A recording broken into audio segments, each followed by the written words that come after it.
Hey, good morning. Yes, up and at 'em, guys. Today's Monday, April 8th. It's another week. Temps weren't bad yesterday. They got up to 50. And for you guys that are watching the solar eclipse this afternoon, they shut a lot of places down. Employment here in New York, upstate New York, because they're expecting this flood of people from all over the world to come to our area to see the whole eclipse. You know what I'm going to be doing? I'm going to be having a beer watching TV. I don't care. Alright, so what's today's video on? Today's video is on girls. See, the two of them are here this morning. Is on why we charge a diagnostic fee and the feelings from both the customer side and our side. Stay tuned.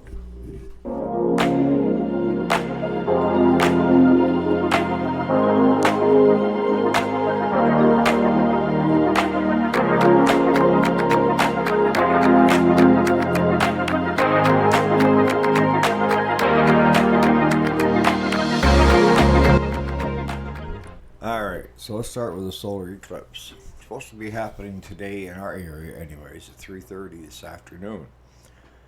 And it kind of surprised me that actual businesses have shut down.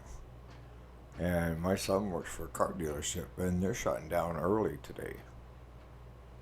It's so, one, the influx of people that are coming in, and then everybody wants to be able to go home and spend time with their family watching the event.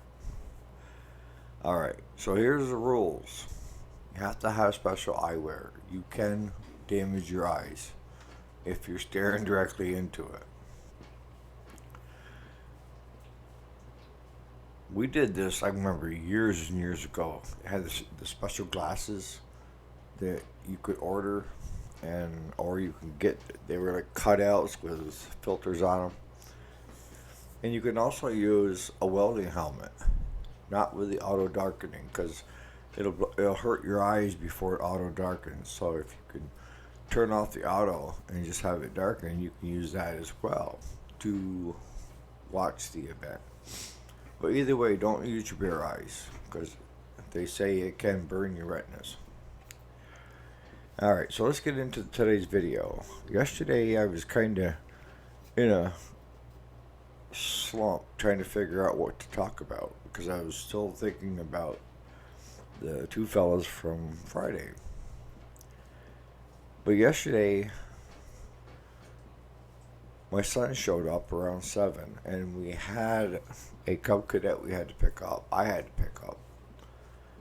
And I was going to do it today, but the solar eclipse, they said that they had other things going on or something, so they decided I would do it yesterday.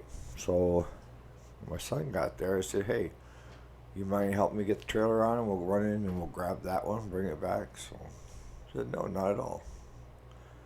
So we ran and got that one, brought it back, and we were putting that away, and a neighbor pulled in with his truck, and he said, will you guys have time to change a axle seal on my Kubota tractor?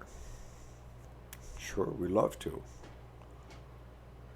So he said, if I bring it down right now, can I just park it out here? I said, yeah, I'll be here. So just, if you want to run up and drive it down, or if you want me to run up, we'll swap trailers and trailer it down. It's up to you. And he goes, I said, is it drivable? He said, yeah. He said, it's full, but it just leaks. And he said, it's driving me crazy. So I said, sure, bring it down. So we brought the Cub Cadet Zero Turn in for a full service. Never had this customer before. It was for a referral from another one of our customers that gave us quite the raving review how great we are, which is where we get most of our business, to be honest with you. It's not advertising. It's doing good by our customers and them wanting to let other people know how well we treat them. So the other fellow brought the Kubota tractor, which was, it's the L series, so That means it's a compact, but it's farm, not compact that you buy for playing around the yard with. So he brought that down, parked it, and I saw Claude go by with a trailer. I'm like, where the heck is he going? I hadn't talked with him that morning yet. And I looked back out, and there he is. He's got a bigger John Deere lawnmower on his trailer. I'm thinking, what did he do? Swap up and go with a bigger mower this year? And he said, no. He said that his son-in-law had a friend that had a John Deere they were having problems with, and could he look at it? And he explained to the fellow that had the John Deere lawnmower, he said, look, I work for a shop. I'm not turning a wrench on that unless it's through the shop. That's our policy. He didn't have to do that, but I'm glad he did, because we could really use the work. And I think he understands there's been weeks where the money coming in hasn't covered even his salary going out. So I'm glad to see he's fighting for the shop as well to keep the doors open. But that brings us to what I was getting at. We're finally getting some bigger jobs in that pay better versus a line of trimmers that are junk and worthless. That brings us to the real meat on the table, and that is diagnostic fees and why you have to charge, why it's fair. And some customers will get irate. I get it, but if you explain to them why, then most often the case is they just settle down.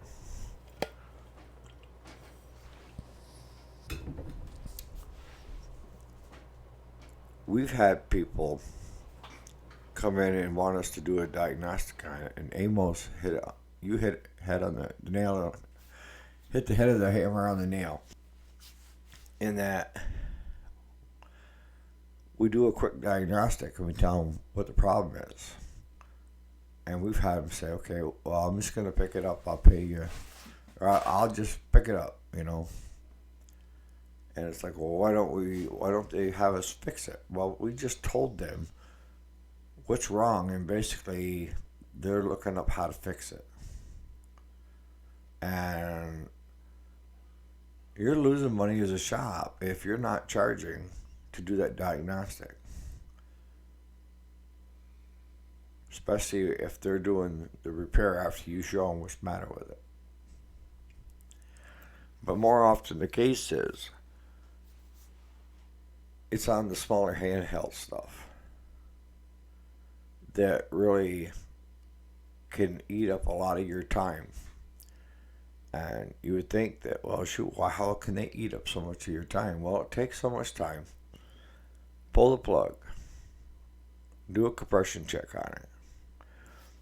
And if you've got 5 machines sitting there and you're doing a compression check and you're not getting the needed compression, now they may have run. And that's what I tell customers. I'm looking for 90. Will they run it 70 or 80? If you give them a shot of card cleaner, get them started, and once they're started, they'll keep going for a while. Yes. But I can't guarantee our work on something that is a piece of crap, to be honest with you.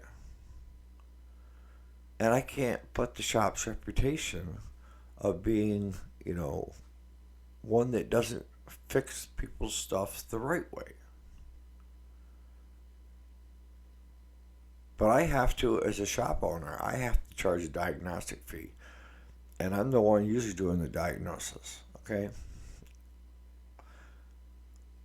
If, like on the trimmers and chainsaws, I do a lot of the handhelds, okay? So, like on those, if they come into the shop diagnostic fee is $40. Now, if I've got good compression, hear me? If I've got above 90 compression, and that's most of your battle right there, by the way. For that hour, I probably can get it running or get new parts ordered that it needs. But it's got what it needs for the bases, the basics. I swap over and I start doing hourly, which is $55 an hour, okay? To do a compression check on a weed trimmer takes me about 5 minutes. And I know that seems like a long time. By the time you take one in, you're talking to a customer. See, people look at, well, how long did it take you to actually diagnose the unit? About a minute. But I've got time spent with the customer talking to them when they bring it here. Then I got time talking to the customer when they come pick it up of why it's not working. And it ends up being 5 to 10 minutes of my time wasted on a handheld that is junk, that the customer most often will leave with you. But years ago, I didn't charge, and more than once, Claude would say, "We're not in the business to give free advice. We're in the business to make money on repairs, and if it comes into this shop, we need to make something on it." And that's why we went to the diagnostic fee, because he had been around that in the automotive field for years. He said, the minute you put your hands on it, you need to charge something.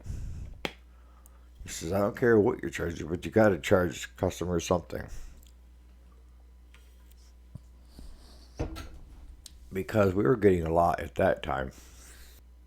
I can remember a Briggs engine came in on a riding lawnmower, and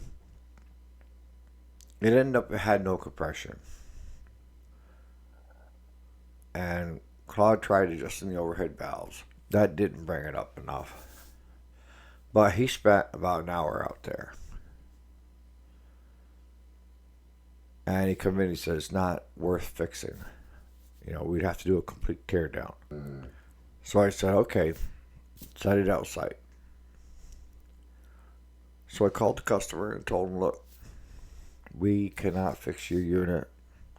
Your lawnmower, the engine is tired unless you want to do a complete rebuild on it. And you don't owe me anything. If I can't fix it, I'm not going to charge you for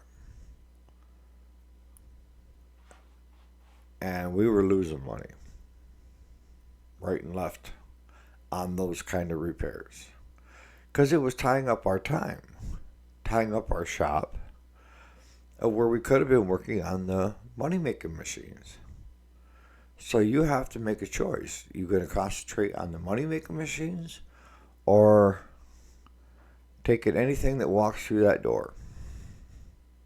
Now, because I know that some of you are going to have this question, do you charge on a machine that you can get running, do you charge a diagnostic fee and a hourly rate to fix it? The answer is no. That if I bring it into the shop, and most often this is the case, especially on riders, is we diagnose the issue really quick, and it's fixable. We stop right there at the diagnostic, okay? And we start from the time we started, we're starting to run an hourly of $55 an hour, plus parts. And we've had numerous machines within that hour be fixed and repaired and serviced and ready to go in that hour at 55.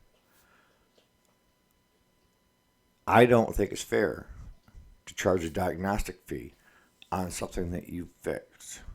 Now, if a customer brings it and you do a diagnosis on it and they take it home and then they bring it back, That's something totally different. But when I talk to a customer, they say, well, you don't have a rough estimate of what's going to cost me. And this is before we've even seen the machine. My answer is, it's going to cost you a minimum of $40. And for us to take a look at it. And we'll go from there. And most of my customers are very happy to find out that they don't have that $40 diagnostic fee because we fixed it within the hour and a half that it was here.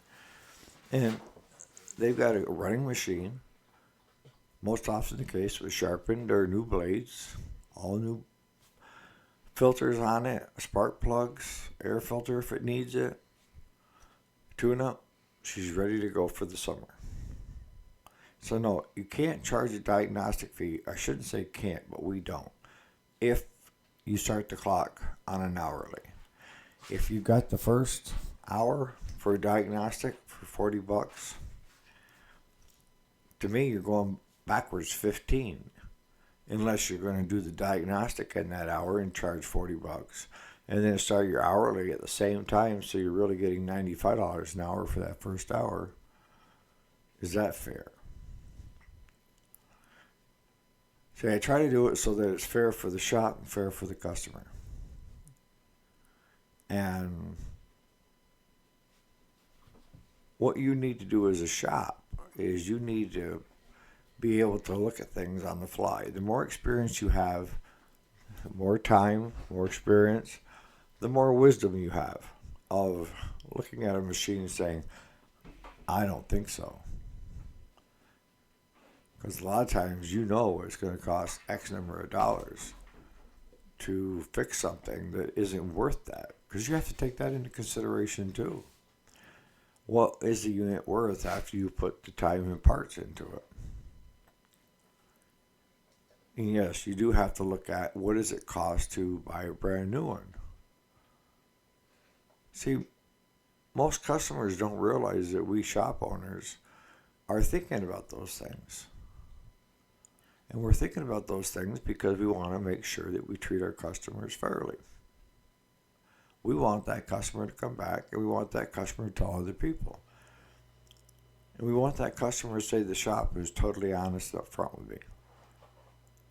Didn't speak down to me, and bullshit me just straight up. And that's how we've always done it. Straightforward, to the point. Here it is.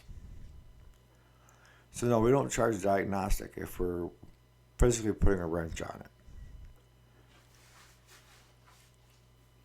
And like I say, if you have a customer that gets a little irate because you're charging them $40 for a weed trimmer that you can't fix, explain to them how much time you have into it. Do they go to work and work for free? But you want us to? Sorry. So on that note, let me hear what you guys have for shop rates, diagnostic fees, and what you're doing and how you're doing it. So on that note, you guys have a great Monday, and we'll see you here bright and early tomorrow morning. Have a great day.